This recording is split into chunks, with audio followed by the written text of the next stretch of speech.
Well, I have very early memories of dealing with perfectionism. I remember one Christmas, and I actually can't remember if this story made it into the book or not. Some of my favorite stories ended up on the cutting room floor, but um, I remember one Christmas getting some presents I had really, really wanted. I had a Barbie boat I wanted, and there was something else. And I spent the entire day after we opened presents reorganizing all of my toys to make sure that everything fit perfectly and wasn't too messy, and getting a whole pile of stuff to send to the Salvation Army, so that by the end of the day, everything was put back perfectly. I can remember even That in was in the book, by the way. was it? Okay, Yeah.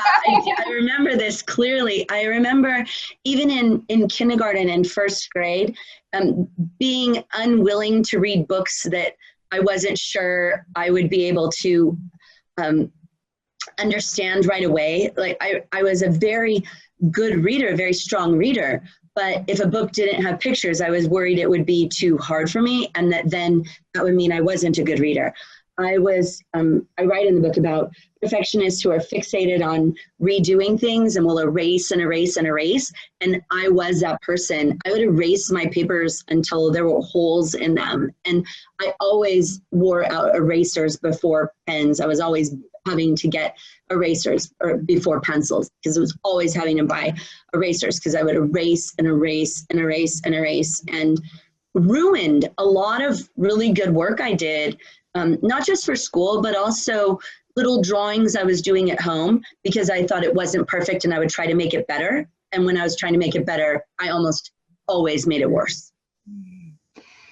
Thank you so much for sharing that. I think you shared a lot of really brave things in the book. At one point you said, I was too intense, too picky, and too uptight to be someone with whom people wanted to spend time. The truth is that I was incredibly difficult to get along with.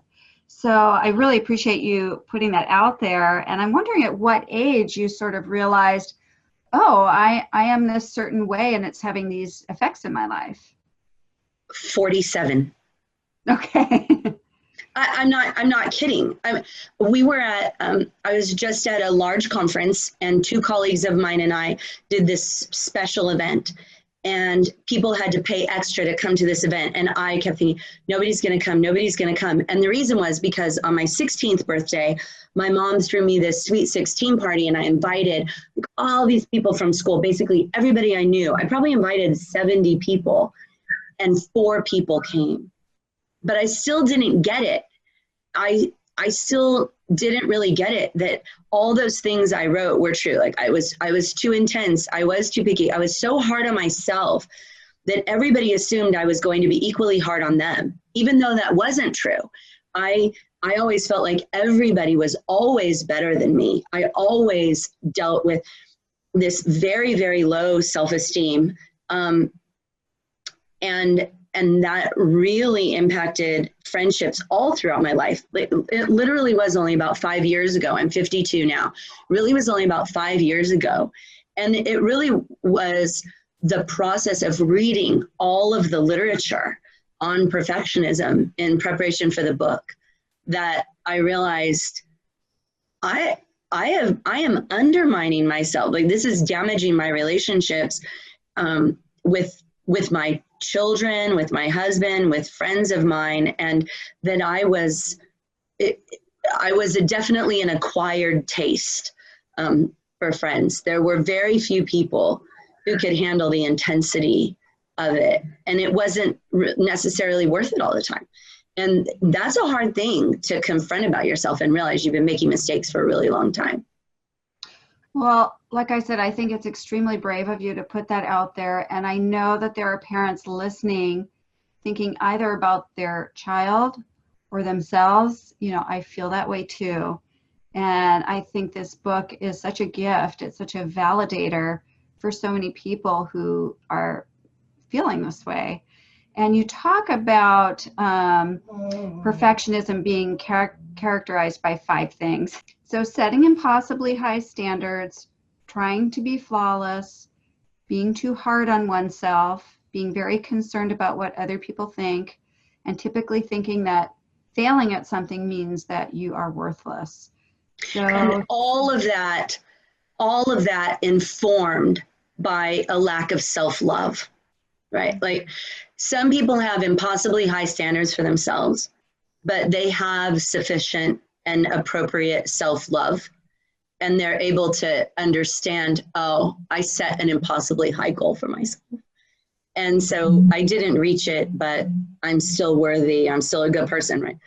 A perfectionist and someone who has really maladaptive perfectionism, damaging perfectionism, will have all of those things you listed and also the inability to give themselves any grace. So one of the reasons I really appreciate you sharing this is because I think a lot of kids feel this way, probably the kids that you meet with too. Oh, yes, absolutely. It's the main reason I included it in the book. It was not for adults. It was for kids, because even though the book is geared to both adults and kids, this part, that sentence of vulnerability about the damage that I had done in relationships, interpersonal relationships, was because during my years at Mensa, when I would work with these bright and very quirky kids, I saw how their perfectionism was holding them back from having strong friendships, even when they were with their intellectual age peers. That they had this, they were just swimming in this perfectionism soup that caused all the same things. And I saw them going through a lot of the same painful experiences I had had.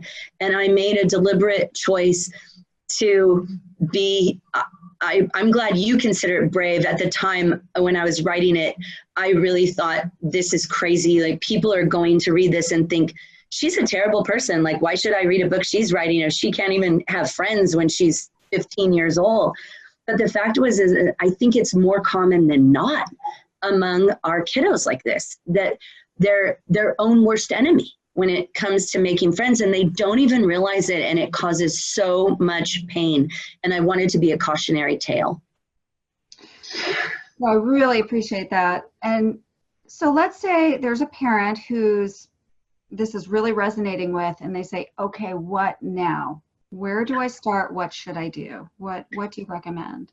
So I specifically wrote the book to be able to be read by a child, probably 11 or up. And I specifically wrote it to be practical. But there are some things, even without going and reading the whole book, that I can share some specific strategies that are in there. So I think one of the most important strategies is the ranking of activities on a scale of 1 to 5 with how well we should do them, right? I absolutely love that. I think it's genius. It's my favorite of the strategies that I came up with for the book. So, because I think it's the most useful, and I use it on myself almost every day. So a 1 is an activity that's worth doing, but not necessarily having to be done or worth doing exceptionally well. I write about how we have this saying, anything worth doing is worth doing well. And I don't think that's true at all. I mean, I think it's worth taking out the trash, but you don't have to take it out well. Like, you don't have to wash the can out every time and line it with essential oils, right? Like, you can take stuff too far. And so a 1 is something that it's worth doing, but it's not necessarily worth worrying about, agonizing over, spending a lot of time on. I think in the book, the example I use is making the bed, right? Like, when you're trying to teach your child to make a bed, for me, the standard is all the bedding is off the floor, right? Like, that's the standard, right? It's a 1, like, our golden retriever isn't going to shed all over it, but it doesn't need to look like it belongs on Pinterest. A 5 is something that there is something actually very critical at stake, something of mental or physical health. Maybe a child who's committed to walk a sibling home from school, not leaving them, is a 5. At school, there are no 5s. I'm a big believer that school is never a 5.